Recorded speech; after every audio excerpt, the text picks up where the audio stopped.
Hi, today I'm going to read to you an article from Front Page Magazine by Daniel Greenfield. Confused old man yells at nation for an hour.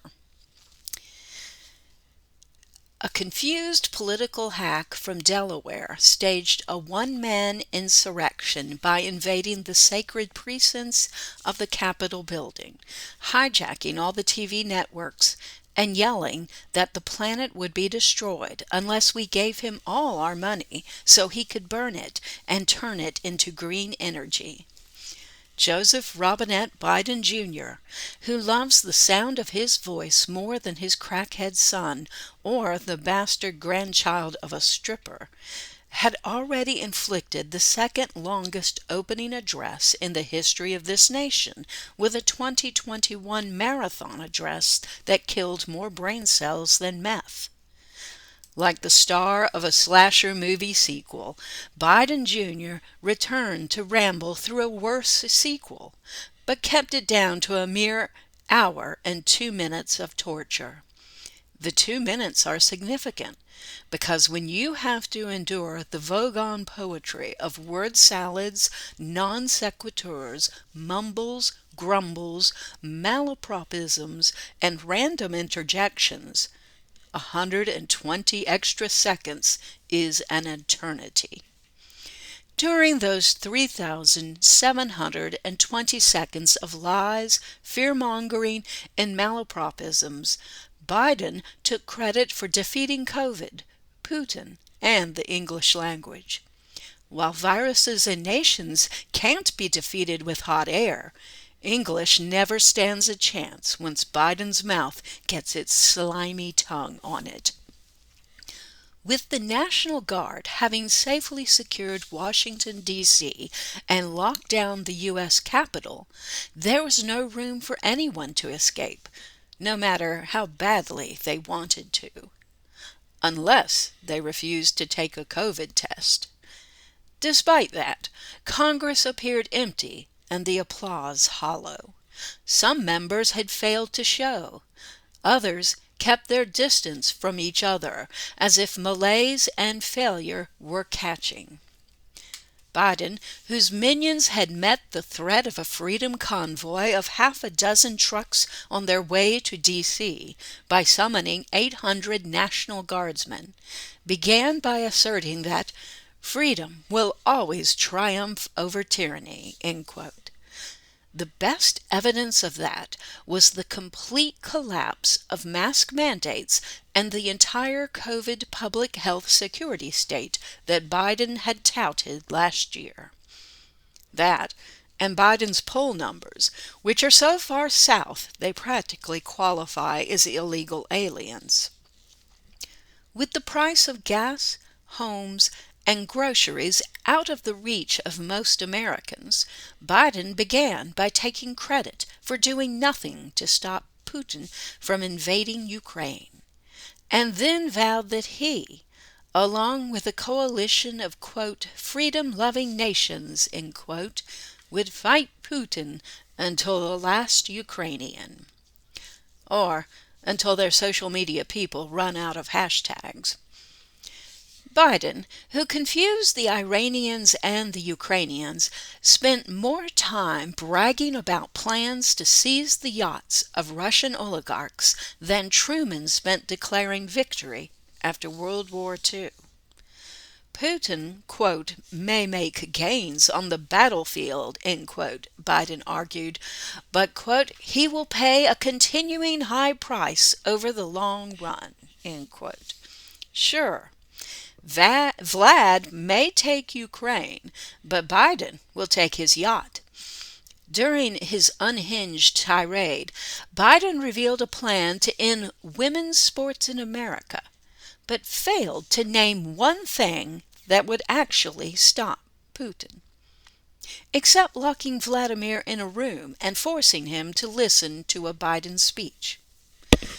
Putin will never gain the hearts and minds of the Iranian people, Biden vowed, much as Biden will never gain the hearts and minds of the American people, but has a shot with the Iranians. After foreign policy, Biden turned to a subject he understood even less: economics. Trying to relate to the ordinary people whose lives and fortunes he had wrecked, he asserted that, quote, "My dad had to leave his home in Scranton, Pennsylvania to find work, or like many of you," end quote. Biden's alcoholic father was a successful executive with his uncle's company who ran through a series of failed independent ventures before becoming a used car salesman, like many of you. Having nailed down his working class cred, Biden began touting his various pork boondoggles, past, present, and future, which helped push the national debt past $30 trillion. Deep in inflationary territory, Biden relaunched a pitch for his Build Back Better plan, including spending billions to build 500,000 electric car chargers for the starving Tesla owners of California. Congenitally unable to take responsibility for a single damn thing, Biden blamed inflation, high prices, and everything wrong with the economy on some sort of corporate conspiracy. The doddering failure-in-chief wanted to talk about a lot of things, but like most politicians, what he really wanted was our money. All of it, if he can get it. Lots of it, if he can't. More money for his green energy donors who want to wreck our energy grid and put the cost of heating and cooling our homes out of reach. And then more electric cars so that no one who earns less than six figures will be able to afford a car. Then subsidized child health care or child care, which even his allies have warned will price the cost of child care out of the reach of middle-class families.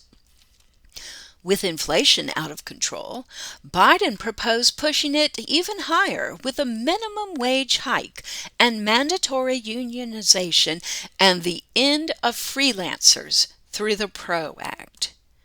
Then it was time for Biden to declare victory in the pandemic. Rapidly changing science proved that the virus no longer spreads around State of the Union addresses, enabling the CDC to urge Americans to just follow the science, take off their masks, and vote for Joe Biden. It's the science. Quote, "We can end the shutdown of schools and businesses. We have the tools we need," end quote, Biden declared.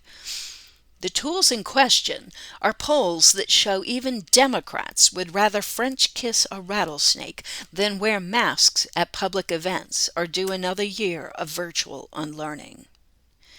Biden then wrapped up the extended torture session that would have broken any of the al-Qaeda terrorists he recently freed from Gitmo by calling for open borders, illegal alien amnesty, abortion, and conducting gender experiments on young children. Then he closed by invoking God. At least, unlike at the presidential debates, he didn't invoke Allah. At this point, not even Allah wants to be associated with the Biden administration. Squinting in defiant confusion, Biden angrily concluded by shouting, "Go get him!" The dozens of people watching were left to wonder whether he was talking to the voices in his head, an imaginary leprechaun, or his handlers in Beijing. Americans, meanwhile, had already spoken. In a USA Today poll, the top response from registered voters asking what they want Biden to do in the next year was, quote, "resign, retire, or quit," end quote. Only 5% wanted him to tackle infrastructure, 3% wanted him to address health care, and only 3% were interested in global warming. The country doesn't want any of the clunkers that the son of a used car salesman wants to foist on them. It doesn't want trillions more in debt so that Biden's donors can get even richer. It doesn't want to hear his inane ramblings or listen to his lies. All it wants is for him to go away. And that was your article that I've read to you today.